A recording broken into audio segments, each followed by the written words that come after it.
Hello student. आज हम आवेशों के गुण प्रॉपर्टीज ऑफ चार्जेज पढ़ेंगे इस वीडियो में। तो भाई, आवेश कितने प्रकार के होते हैं ये जानेंगे। ठीक है, कौन कौन से होते हैं भाई, अगर प्रकार के हैं तो फिर कौन कौन से हैं ये भी जानेंगे। ठीक है, और अगर आप मेरे चैनल पर नए हैं तो चैनल को सब्सक्राइब कर लीजिए अगर आपको फिजिक्स पढ़ना है तो। ठीक है, और साथ में बेल आइकन को प्रेस करके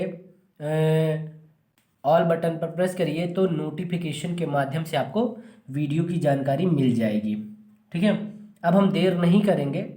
ठीक है, मैं आवेशों के गुण मैं आपको इस वीडियो में बताऊंगा जो कि बहुत ही इम्पॉर्टेंट है जानना। ठीक है, इसलिए मैंने आवेशों के गुण प्रॉपर्टीज ऑफ चार्जेस के बारे में आपको पढ़ाने के लिए सोचा। क्यों? क्योंकि जो है ये इम्पॉर्टेंट है। आगे आप कूलॉम्स लॉ पढ़ेंगे तो वहाँ पर आवेशों के प्रकार जो हैं इसमें जो है इनका यूज होगा, आवेश। ठीक है, चार्ज का यूज करेंगे हम वहाँ पर।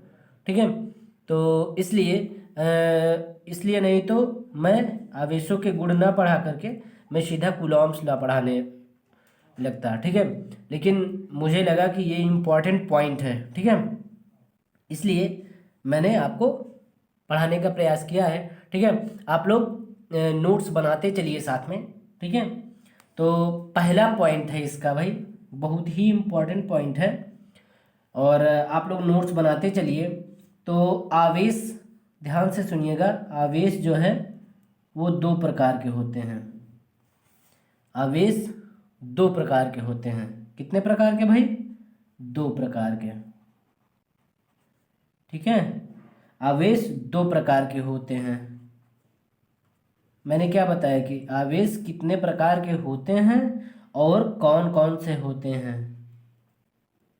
ठीक है, उनके नाम क्या हैं। ठीक है, तो आवेश दो प्रकार के होते हैं भैया। ठीक है, कौन कौन होते हैं? एक धनात्मक, पहला है धनात्मक। ठीक है, तथा दूसरा है ऋणात्मक। क्या है? ऋणात्मक।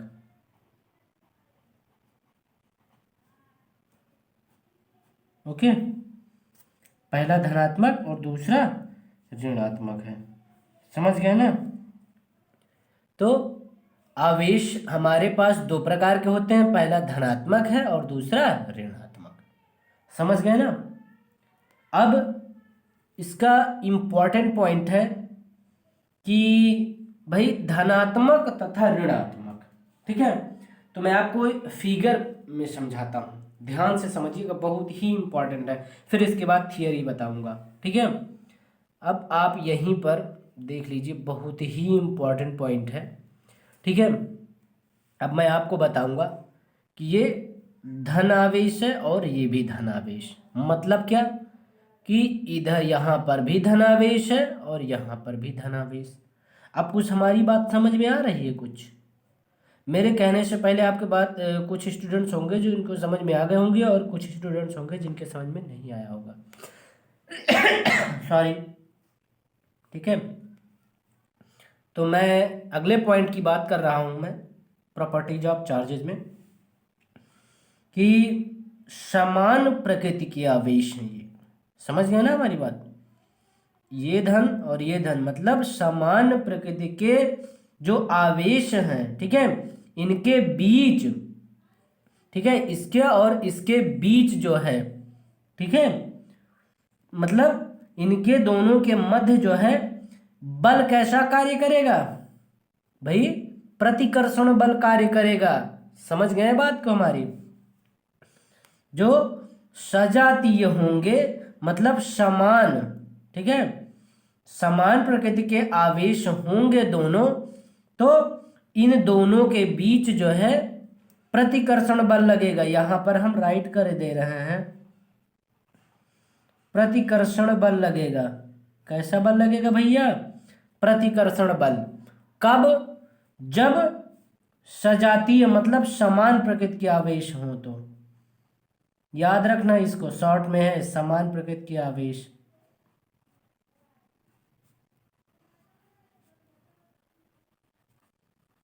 ये समान प्रकृति के आवेश हैं, ठीक है। तो समान प्रकृति के आवेश में, ठीक है, दो समान प्रकृति के आवेशों के मध्य जो है, बीच जो है, प्रतिकर्षण बल लगता है। कैसा बल लगता है? प्रतिकर्षण बल लगता है, ठीक है। यह प्रतिकर्षण बल कार्य करता है। समझ गए ना हमारी बात?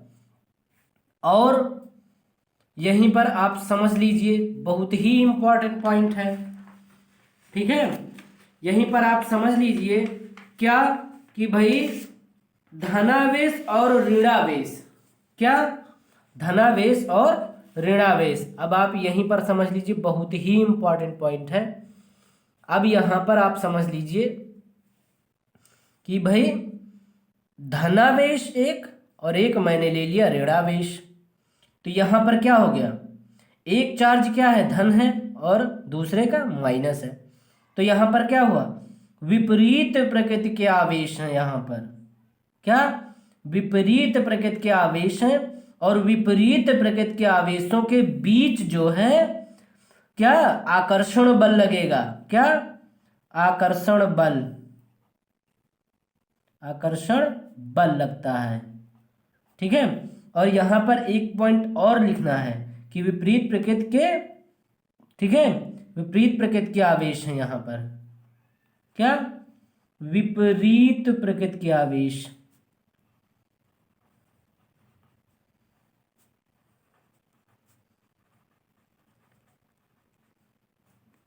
विपरीत प्रकृति के आवेश। समझ गए ना?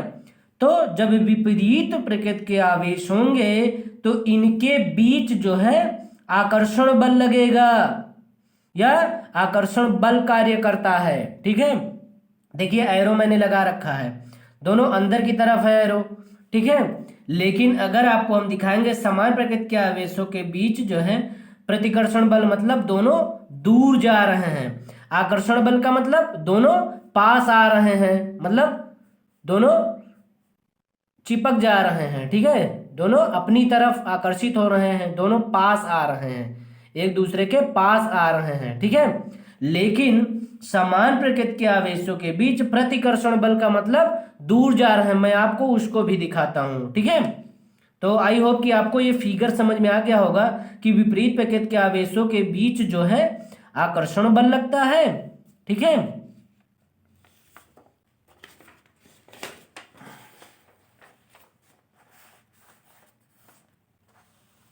और यहां पर समान प्रकृति के आवेशों के बीच जो है प्रतिकर्षण बल लगता है, ठीक है। यहां पर देखिए कि ये प्रतिकर्षण का मतलब क्या हुआ भाई, कि दोनों आवेश एक दूसरे से दूर जा रहे हैं। ये देखिए एरो बना हुआ है, मैंने तीर बना दिया यहां पर कि ये आवेश धनावेश और ये भी धनावेश, तो दोनों की प्रकृति क्या है, समान है, ठीक है।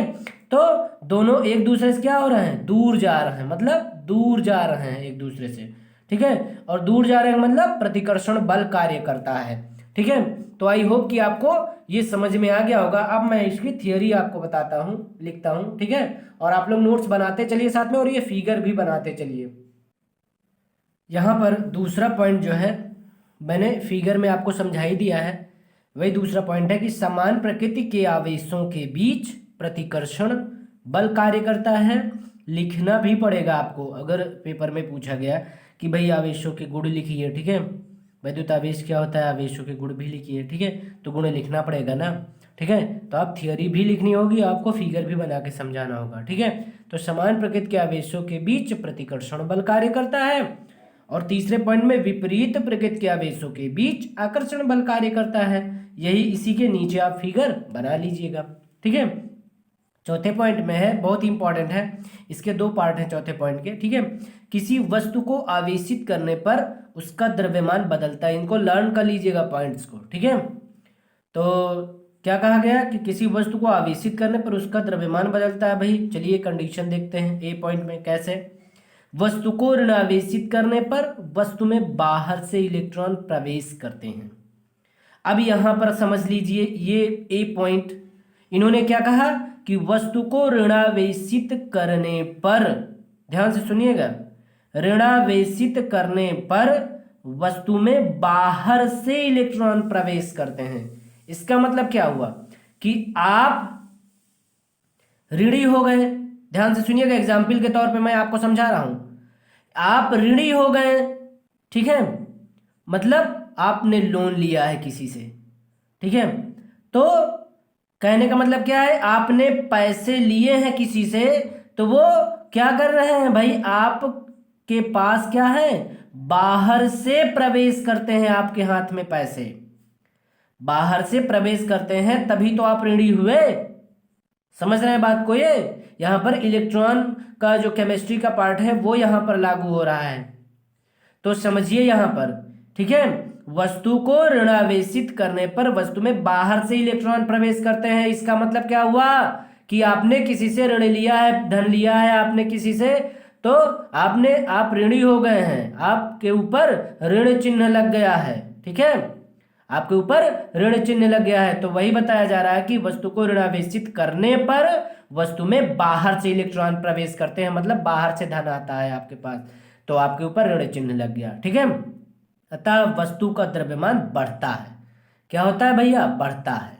ओके, अब हम आपको बताते हैं आगे बी पॉइंट इसका। भाई इसका बी पॉइंट बहुत इंपॉर्टेंट है। जैसे वो था उसका जस्ट अपोजिट, इसमें क्या भाई, वस्तु को धनावेशित करने पर वस्तु से इलेक्ट्रॉन बाहर निकलते हैं। भाई धनवान इंसान है और धनवान इंसान के जेब से ही तो बाहर पैसे निकलते हैं, ठीक है।